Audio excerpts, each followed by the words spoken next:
an armored truck. From the outside, it looked ordinary. Just another vehicle in a crowded parking lot. Nobody paid it any attention.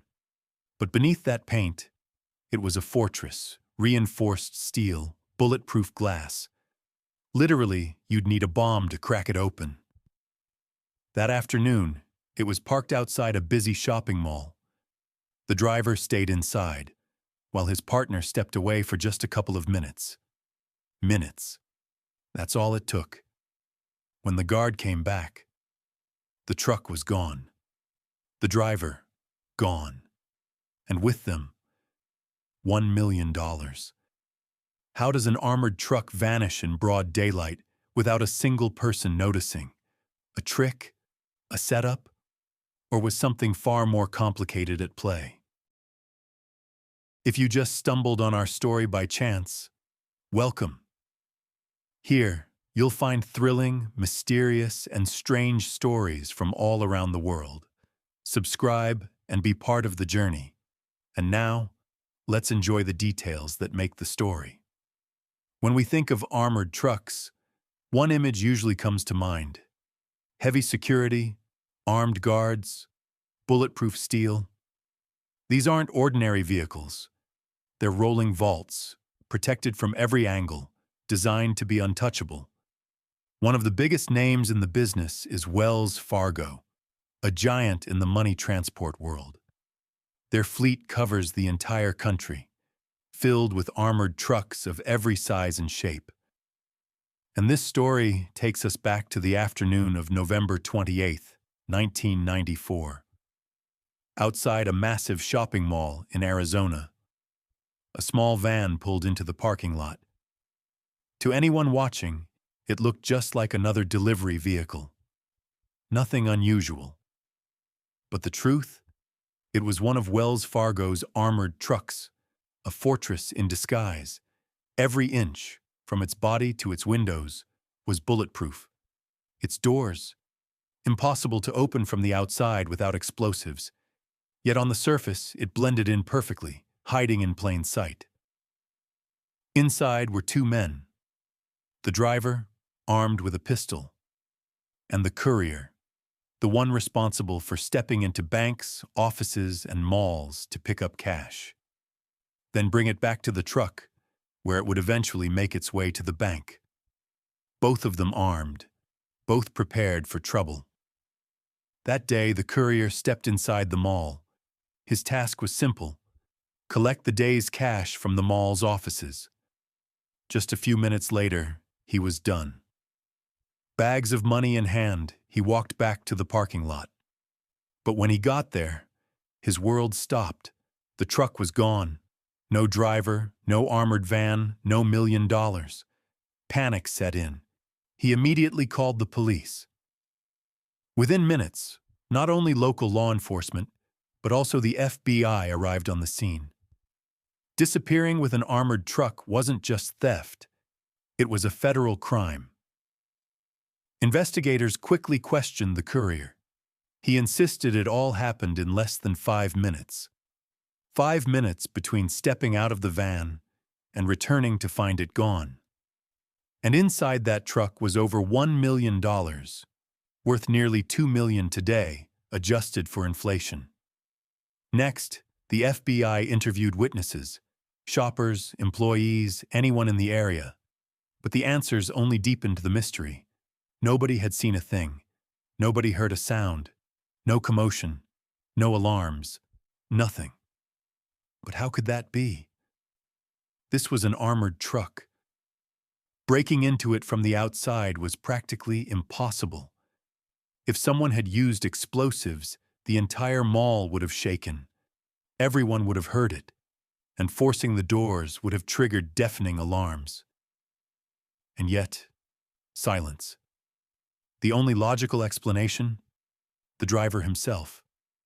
Either he took the truck alone, or he was working with a crew. Some even wondered, could he have been forced? Threatened? But to the FBI, the truth was clear. The simplest answer was the right one. The driver had played a direct role in the truck's disappearance. In most armored truck heists, the driver himself is somehow involved. So naturally, the FBI's eyes turned straight to the man behind the wheel that day. John McLash, 53 years old. The first move was obvious: launch a massive search for the missing truck.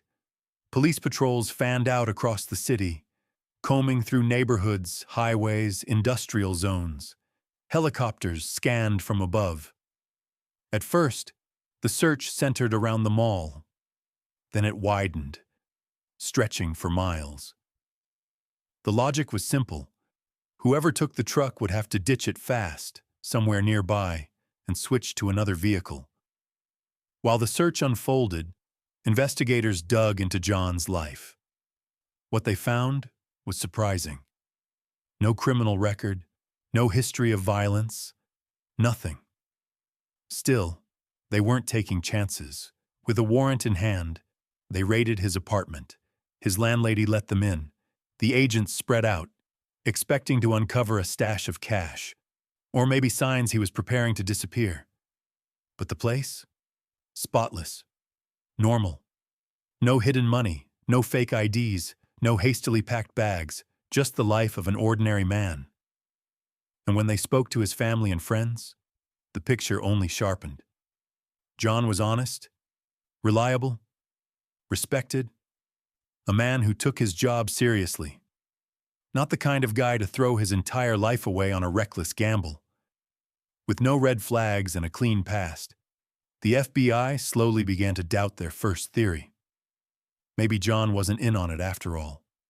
But if not him, then who? And more importantly, how? How could anyone crack one of the most secure vehicles on the road, steal it in broad daylight, and vanish without a trace? With no leads, they turned to the public. The FBI and police held a press conference. They revealed the shocking details of the case, showed pictures of the missing truck, and plastered John McLash's face across every screen. A $60,000 reward was offered for any clue that could solve the mystery. And then, the call came in. A local tipster reported a truck sitting abandoned in the parking lot of a nearby church. Same make, same color, same plates. Police rushed to the scene. FBI followed close behind. And sure enough, it was the missing Wells Fargo truck. But what they saw inside froze them in place. Through the armored windows, they could see a man's body sprawled across the floor. The engine was still running. The doors locked tight from the inside. Even FBI agents and police officers couldn't force their way in. Special staff from Wells Fargo had to be called in. Only with their tools could the fortress finally be opened. And when those doors swung wide, the grim truth was revealed. The body was John McLash, the driver. No signs of a violent struggle, no chaos. Everything was clean, precise, planned to perfection. Whoever had done this wasn't just bold. They were professionals, experts. The kind of criminals who knew exactly what they were doing, down to the smallest detail. Forensic experts were brought in to scour the armored truck inside and out, searching for anything, any trace that could point to the killers. But what they found was nothing. The truck was clean, too clean. No stray hairs, no unusual fingerprints, no DNA that didn't belong. The only prints belonged to Wells Fargo employees. And the only physical clues? A handful of loose coins scattered across the floor, likely discarded because they were too heavy, too worthless to bother with. Every last dollar bill, gone. So investigators began piecing together what little they had. First conclusion, this couldn't have been a solo job. A heist this complex had to be the work of a team, 2 people, maybe more. Second conclusion, the way the crime was executed showed real expertise. Whoever did this knew how police investigations worked. Parking the truck outside city limits forced jurisdiction issues, slowed communication between departments, and bought the criminals precious time. The autopsy only deepened the mystery. Inside John McLash's body, the medical examiner found tiny fragments of a bullet. But the pieces were so small, it was impossible to determine the exact weapon. The type of round used was designed to shatter into fragments, making it almost impossible to trace. The angle of the wound told another story. John had been shot from a medium distance, more than 30 feet away. There was no gunpowder residue on his clothes, no signs of a close-range shot. Days passed. Leads were scarce. And then, finally, a break. A potential witness. A man named Morgan. He claimed he saw a white van racing out of the mall's parking lot, blowing through a nearby intersection. Right behind it, a red pickup truck, moving just as fast. At first, Morgan's memory was foggy. He couldn't recall how many people were inside, couldn't remember the license plate, just the blur of speed, the shock of the moment. So investigators tried something unusual.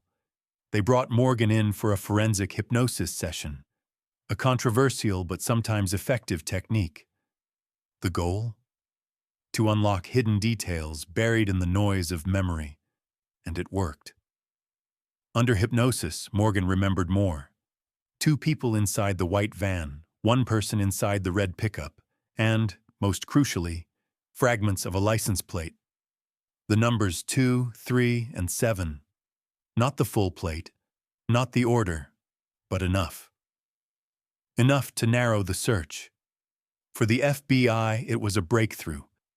The tiniest scraps of memory, just 3 numbers, suddenly turned the investigation from a dead end into a trail worth following. Sometimes the smallest detail is the difference between a wall with no exit and the first thread that can unravel an entire mystery. The agents chased the red pickup lead like bloodhounds, but they hit a wall almost immediately.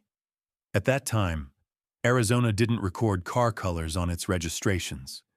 So even with partial plate numbers, their searches spit back hundreds of matching vehicles. A sea of cars with no obvious exit. Still, they kept pushing. Dozens of interviews. Tire tracks followed. Tips that dissolved into dead ends. Threads that unraveled the moment they pulled on them. Frustration grew. Then came a turning point. Under hypnosis, Morgan had remembered a face, one of the men in the van. Clear enough this time that the police called in a sketch artist. A composite was drawn. Distinctive features, long hair, a thick beard, the kind of face that sticks in your head. The sketch went public. Days later, a woman called in. She said she might know the man, but she was scared to speak up on the record. Understandable. Dangerous. The FBI tracked the caller down. Her driver's license was expired, so officers used that as a pretext. Come down to the station for a routine traffic matter. Once she arrived, they debriefed her in private. She spoke in whispers. She said her friend was Judy Espinoza. Judy had seen the sketch on TV and called to say it looked like her boyfriend. The boyfriend's name, James Greenham. And he wasn't usually alone. He ran with another man, Temsey Ring. Judy added one detail that made the agents sit up. Over the last month, both men had suddenly started buying expensive stuff. Jet skis, flashy items, things that didn't match the income they'd shown before. Sudden money, big purchases, red flags. At last, the investigators had names, a network, a pattern, but it was still thin, mostly circumstantial, no smoking gun tying James or Temsey to the truck itself, no proof showing how they got into the armored van, how they persuaded or forced the driver, or whether they'd had prior contact with him. And the central question remained loud and stubborn. How do you get someone to open a fortress on wheels? How do you make an armored truck disappear without a trace and leave its driver dead inside? They had leads. They had suspicion. But the real door, the one that would swing open and reveal how the job was done, was still shut. The investigators jumped right in, chasing down every lead tied to the names they'd been given. And right away, something clicked. Turns out, Timothy Ring owned a red pickup truck that matched the witness Morgan's description perfectly, even though the plate numbers didn't fully line up with what Morgan recalled under hypnosis. Still, the truck was too close a match to ignore. It pulled Timothy straight into the center of the investigation. But then things got even messier. Timothy wasn't just some random guy. He used to work as an FBI informant. Yeah, the kind of guy who mixes with criminals on the inside, feeding law enforcement intel for favors or cash. That little detail gave the case a whole new angle. He wasn't just familiar with the criminal world. He also knew exactly how law enforcement worked. That could explain how they managed to slip through so many cracks. Digging deeper, investigators uncovered more. Both Timothy and James Greenham had once worked as prison guards, which meant heavy weapons training, tactical drills, and a solid background in security. Suddenly, the theory made sense. These weren't amateurs. They were professionals. They knew the system. They knew procedure. And they weren't afraid to face down cops if it came to that. The FBI decided they couldn't afford to hold back anymore. They launched full surveillance, teams on the ground tailing every move, aircraft watching from above, 24/7 eyes on them. Every meeting, every purchase, every random drive across town, documented. And then the pattern showed up. Timothy and James were suddenly living way beyond their means, dropping cash on expensive toys, like jet skis and flashy luxury buys. No clear source of income, but plenty of spending. Red flags everywhere. Not long after, another name surfaced, William Ferguson. Beard, ex-cop, forced into early retirement over disciplinary issues. With his police background, Ferguson fit the profile perfectly. Tactical knowledge, weapons training, and insider awareness of how cops think and operate. He looked like the technical brain of the crew, so the Bureau put him under the same heavy watch. And just when it felt like the circle was tightening, a new voice entered the picture. A man named Michael Sanders. He came forward claiming that back in November, the month of the heist, he had been hanging around Timothy and James as they scoped out armored trucks. According to him, Ferguson was right there with them. Michael swore he'd been part of the planning in the early stages, until they cut him loose before the actual job. His reasons for coming clean? A cocktail of bitterness and revenge after being kicked out of the crew. Sanders' statement added weight to the theory, but still, it was just words. No hard physical proof. Nothing that could lock them in, so the FBI kept watching. Relentless surveillance. Endless note-taking. Waiting. Because they knew the truth about even the sharpest criminals. One mistake, one slip-up, could blow the whole thing wide open. One of the boldest moves the investigators pulled was what they called the trash tactic. Every time one of the three suspects took out the garbage, FBI agents swooped in the second it hit the bin, grabbing the bag and combing through every scrap inside. And bingo. In one bag, they found hand-drawn notes and sketches, routes of armored trucks, timings, little details that looked an awful lot like surveillance plans. Not a smoking gun, but another layer of evidence pointing straight at them. Still, time was slipping by. Despite round-the-clock surveillance, no hard proof had surfaced, so the feds changed the game. If evidence wasn't falling into their laps, they'd create it. The plan? Catch the suspects on tape, talking about the job, even indirectly. From weeks of surveillance, they'd noticed something crucial. The gang always gathered at James Greenham's apartment. He was the only bachelor. The other two had wives, kids, families. Too much risk. James's place was their safe house. That gave the FBI a perfect entry point. One night, after confirming James was out, a specialized team moved in. Clean, surgical, flawless. No broken locks, no scratches. Nothing to suggest anyone had ever been there. In total silence, they planted tiny listening devices around the apartment, then vanished like ghosts. Now, every conversation was theirs. Every word, every laugh, every argument. On top of that, the FBI had their phones tapped. But there was a problem. These guys were too smart to openly talk about the heist. Unless they were pushed. That's when the Bureau rolled out a clever piece of theater.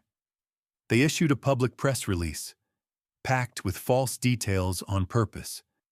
It described suspects who looked nothing like the real trio.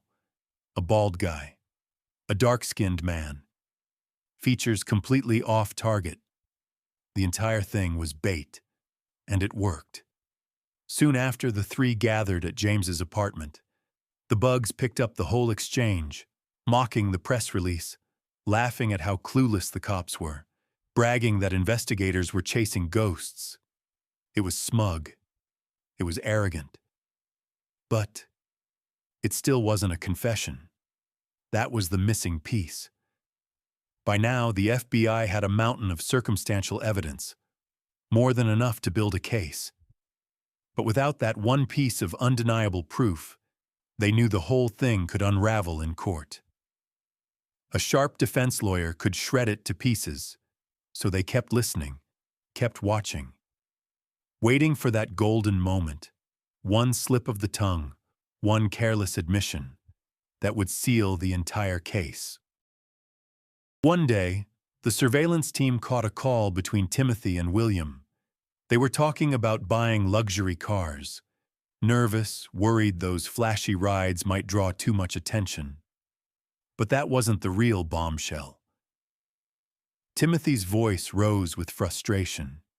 He complained that his blood pressure was going to spike because of their third partner, James Greenham. Timothy called him weak, jittery, a man so eaten up by fear that he might slip up and blow the whole operation. And then came the reveal. Timothy hadn't even given James his full share of the money.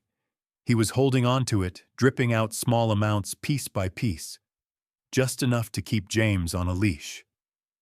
For the FBI, the picture was crystal clear.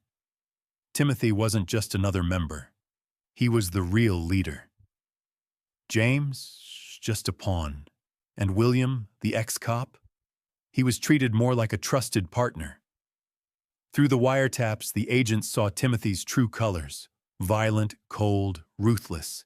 He barked orders at James, humiliating him, even sending him to pick up groceries, underwear too. James was nothing more than Timothy's errand boy. That's when the investigators saw their opening. James was the weak link.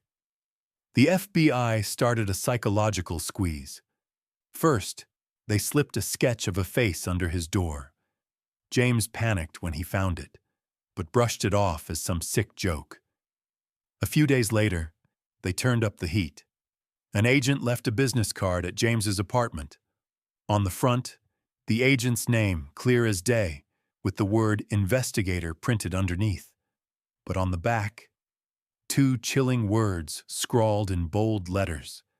Evidence 173. The second James read it, his blood ran cold. He knew. This was about the heist. The cops were onto him.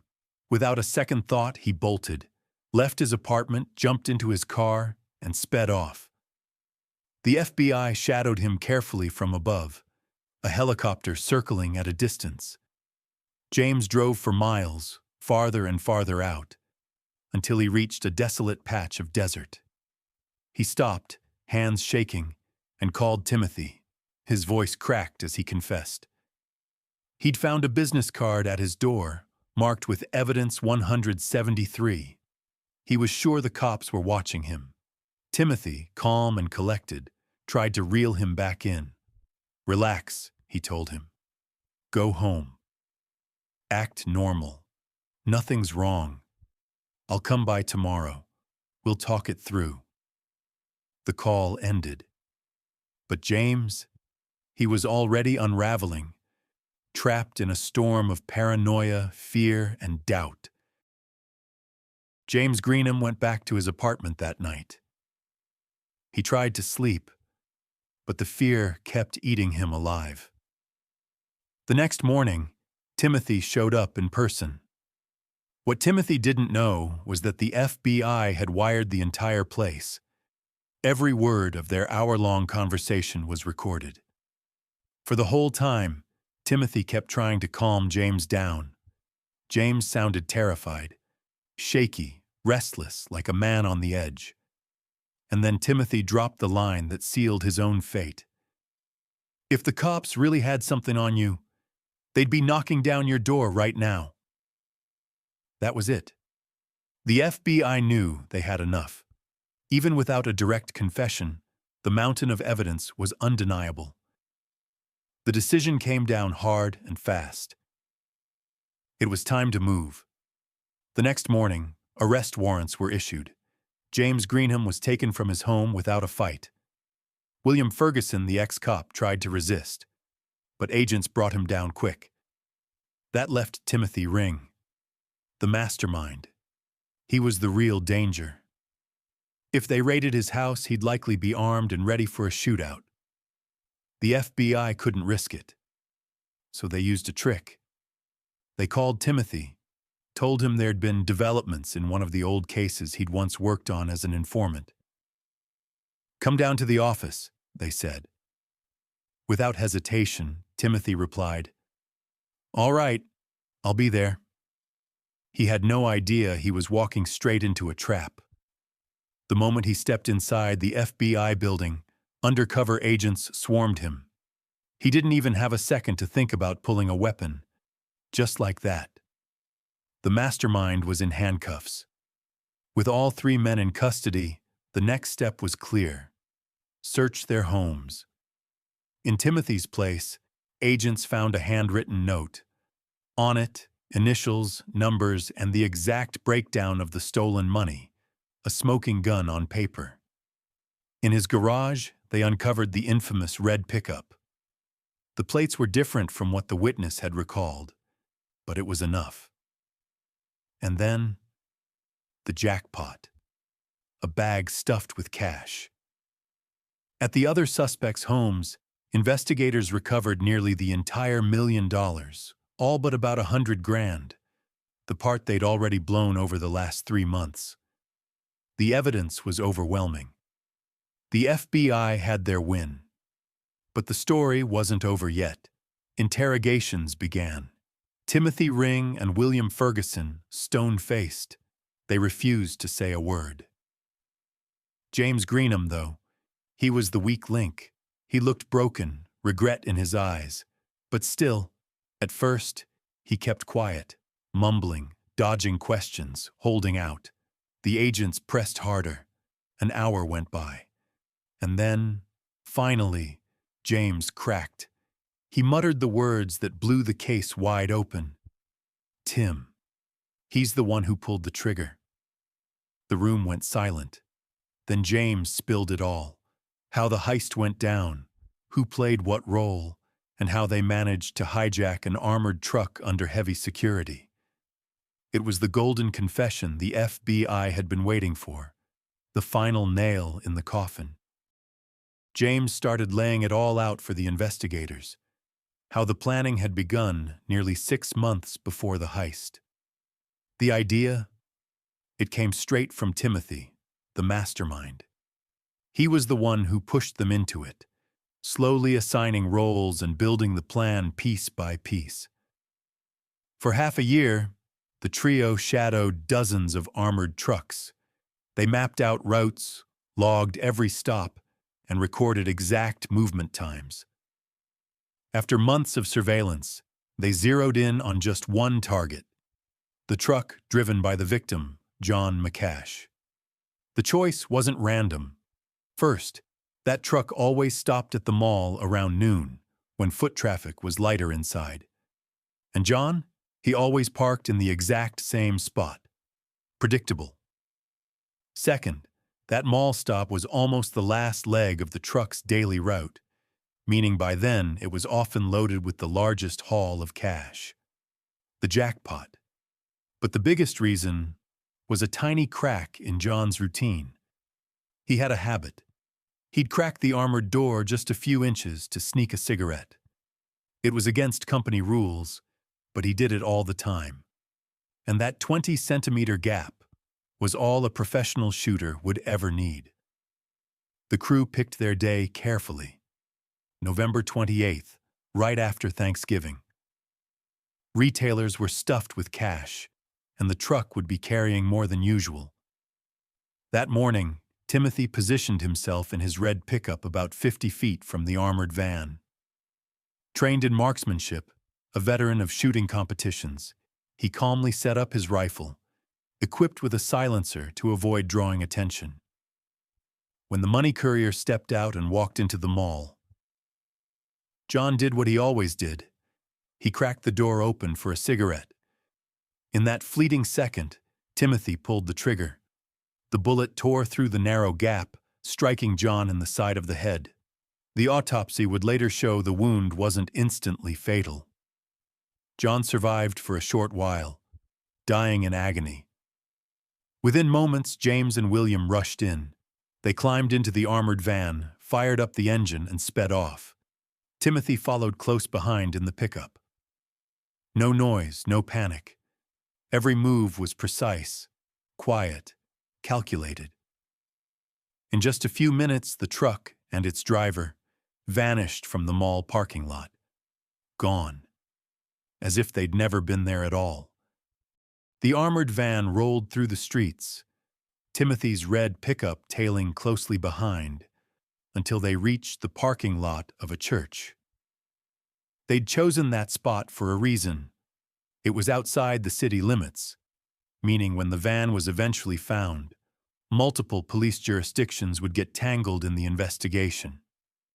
More confusion, more delays. There, in the church lot, the three men quickly transferred the money from the van into the pickup, leaving behind only bags of coins, worthless to them. Then, abandoning the armored truck where it sat, they sped into the desert. In a remote, barren stretch of sand, they burned their clothes and every trace that could link them to the crime.